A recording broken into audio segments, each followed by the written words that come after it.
தற்போது கிடைத்துள்ள மற்றும் ஒரு அண்மை செய்தி. திண்டுக்கல் மாவட்டம் நத்தம் பகுதியில் குடியிருப்பு பகுதியில் நாட்டு வெடிகுண்டு இருப்பதால் மக்கள் அதிர்ச்சியடைந்திருக்கிறார்கள். இது குறித்த கூடுதல் தகவல்களை விரிவாக தருவதற்காக செய்தியாளர் வசந்த் சித்தார்த்தன் இணைப்பில் இருக்கிறார். வணக்கம் வசந்த், உங்களுடைய தகவல்களை விரிவாக பதிவு பண்ணுங்கள்.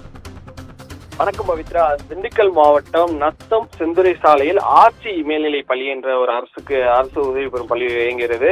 இதற்கு எதிரே உள்ள கலைநகரில் தான் இந்த குடியிருப்பு பகுதியில் தான் இன்று காலை குடியிருப்பு வாசிய வழக்கம் போல் அந்த பகுதிக்கு சென்று வந்தனர். சாலை அருகே ஒரு புதர் உள்ளது.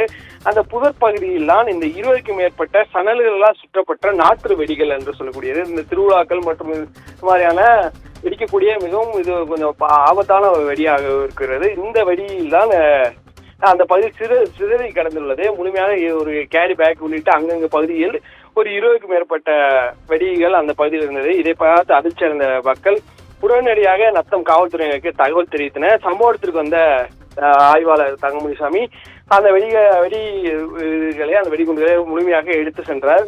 இதை பார்க்கும்போது இதற்கு முன்னதாக நேற்று தினம் தான் இந்த பகுதியில் சாலை ஆலையில் வெடி தயாரிக்கும் ஆலையில் வெடி விபத்து ஏற்பட்டு 2 பேர் உயிரிழந்தனர்.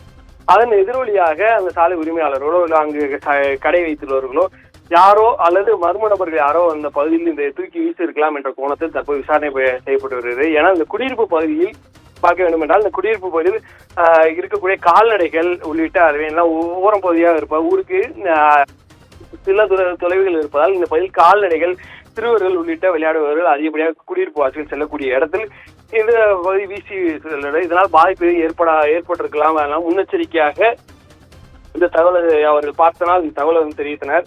மேலும் இந்த சம்பவமானது குறித்து விசாரணை நடத்தி வருகின்றனர். இந்த கைப்பற்றிய போலீசார் அந்த பகுதியில் இதற்கான கோணத்தில் இருந்து விசாரணை நடத்தி வருகின்றனர். மேலும் இந்த விபத்து குறித்து போலீசார் அங்க இருக்கக்கூடிய காயப்பைகள் தனது போலீஸ் வாகனத்தில் ஏற்றி தற்போது நத்தம் காவல் நிலையம் எடுத்து சென்றனர். மேலும் இந்த விபத்தின் எதிரொலியாக யாராவது எடுத்திருக்கலாம், யாரோ போட்டிருக்கலாம் என்ற கோணத்தில் தற்போது விசாரணையான நடைபெற்று வருகிறது. ஏன்னா இந்த பகுதியில் ஒரு குடியிருப்பு வாசி இருக்கக்கூடிய பகுதியில் இந்த வெடி காலை நடந்ததால் அங்க இருக்கக்கூடிய மக்கள் பெரிய அச்சமடைந்து தற்போது அவர்கள் கடுமையாக அந்த பகுதியில் தகவலை சொன்னார். தொடர்ச்சியாக இந்த வெடி விபத்து நடந்த இந்த பகுதியில் இது மாதிரியான புதர்களில் சாலை ஓரங்களில் இந்த வெடியானது கடந்தனால் பெரும் பரபரப்பு தற்போது ஏற்படுத்தப்பட்டுள்ளது. பவித்ரா, தகவலுக்கு நன்றி வசந்த சித்தார்த்தன்.